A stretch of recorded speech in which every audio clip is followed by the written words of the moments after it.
এরকম একটা চিকেনের রেসিপি থাকলে ভাত, রুটি, পোলাও, পরোটা, নান বা রুমালি সব কিছুর সাথেই কিন্তু জমে একেবারে ক্ষীর হয়ে যাবে।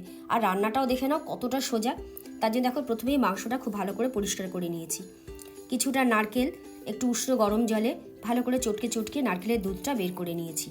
এইবার সমস্ত মশলা দিয়ে মাংসটা মেখে, যে নারকেল দুধটা বানিয়ে রেখেছিলাম তার থেকে অর্ধেকটা নিয়ে মাংসটা আবার একটু মেখে নেবো, মেখে 1 ঘন্টার জন্য রেখে দেবো।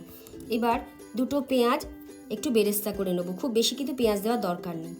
বেরেস্তা হয়ে গেলে ওই তেলেই গরম মশলা, তেজপাতা ফোড়ন দিয়ে প্রথমে মাংসের টুকরোগুলো তুলে একটু হালকা 2 পিঠ ভেজে নেবো, দিয়ে মশলাটা কাচিয়ে দিয়ে দেবো, দিয়ে খুব ভালো করে কষিয়ে নেবো যতক্ষণ না মাংস সেদ্ধ হয়ে যায়।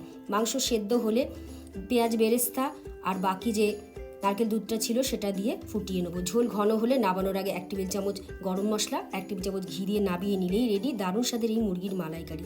একবার অবশ্যই ট্রাই করো, খেতে কিন্তু দারুণ।